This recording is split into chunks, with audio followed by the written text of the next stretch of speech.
Kaikki valmistaa Master ED Senior Heavyen finaaliin ja sitten lähdetään siitä. Alakulppi ottaa hyvän lähdön. Nyt katsotaan tuo Tero Saaren ja Katajan tilanne ensimmäisiin mutkiin. Jääkö sinne kukaan?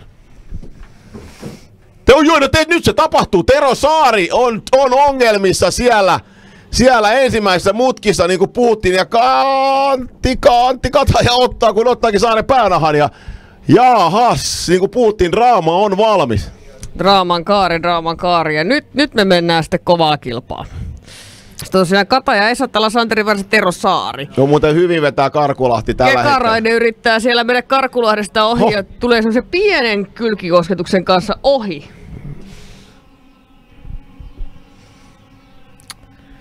Siellä mennään, Saari tulee ohi nyt Santerin variksesta tonne suoran päähän ja yrittää kynsin hampain pitää vielä näistä mahdollisuuksista kiinni, mitä hänellä on siihen. Ja nyt osuu Varis Saaren takapyörää siinä jo ja... 8 minuuttia 45 sekuntia aikaa. Saarelle ei ole edes kiirettä. On, mutta katso, Malila lähtee tekemään liikettä. Hän ei tyydy kakkoskuskin rooliin. Hän haluaa omaa mainetta ja tekeekö siitä sitten ohituksen Malila. Ja se voi olla kohtalokas ohitus, koska sieltä kaverit lähestyvät. Ei pääse Malila ohi. Nyt lähtee Kataja sitten. Oi, ja nyt osuu Kataja. Oi, ja nyt on Ponttooni siinä kiinni. Näyttää, että ajaa. Nyt haaveetko kaatu? Onko Kataja nyt siellä? Nyt alkaa haaveet kaatua. Ei voi olla totta, Kataja repii Ponttoonia irti siellä. Näin, autot ovat irti ja pistin käyntiin. Jokainen piste on tärkeä. Katajalla auto käy ja nyt on sitten niin sanottu kauniit ja rohkeat käynnissä.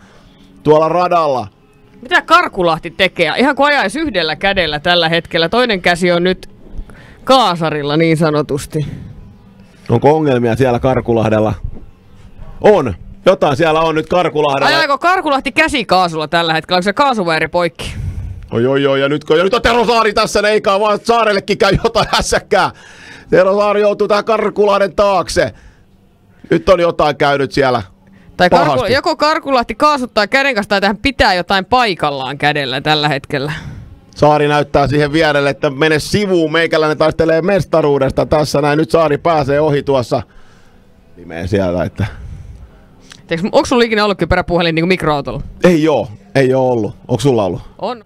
Tuohon saakaan, mutta katsotaan tää kärkikamppailu. Eetu Alakulppi ajaa vain ainoastaan voitoista. Nyt tulee paikka Eetulle. Lähteekö hyökkäämään sisään?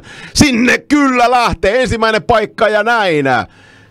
Pyry Kekarainen on yllätetty, mutta lähteekö Pyry sitten hyökkäämään tähän seuraavaan doseerattu mutkaan? Alakulppi vetää luukun kiinni. Kekarainen vetää vähän ulkokautta ja Eetu Alakulppi vähän kontrolloi. Nyt Kekarainen ja Peltoniemi on aivan eri mieltä. Nyt mennään 3 rinnan sinne ja nyt ei kaikki varmasti mahu. Nyt tullaan Sikaaniin ja kuka tulee ensimmäisen? Onko se Peltoniemi sieltä, joka livahtaa?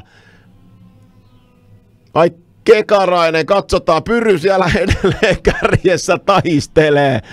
Alakulppi antaa vauhtia, tulee väkisin tuo doseerattu mutkaan ohi, mutta katsokaa! Katso mitä on tehnyt Tero Saari, ottanut kärkipaikan itselleen Masters-luokassa, vankistaa tuota sarjamestaruuttaan näillä. Ne lähdetään katsomaan kohta, mutta numero 97, Jari Malila on eri mieltä. Alakulppi tulee sieltä ja ottaa kärkipaikan itselleen, kun lähdetään viimeiselle kierrokselle. Nyt tulee sitten, niin annetaan vähän jarruja vähän osuma. Ja nyt on Kekarainen lähellä Alakulppia, käy yläpuolelta käy katsomassa ja ei sieltä yläpuolelta Pyry, sieltä ei varmaan pääse. Ja... Ei tuo, mutta nyt voi tulla, mikäli peitetään sisältä. Kekarainen yrittää miettiä, että pääsikö täältä jostain vielä ohi, ei taida päästä, yrittää hivuttautua sinne sisälle, mutta ja tulee kyllä ohi, siinä otetaan rinta rinnan. Katsokaa tätä 3 autoa rinnakkain ja kuka ottaa tämän voiton? Se on numero 48, Aleksi Peltoniemi ja Tero Saari tulee sieltä voittoon ja viekö sitten mestaruuden tästä tuuletuksesta päätellen, se on näin, mutta...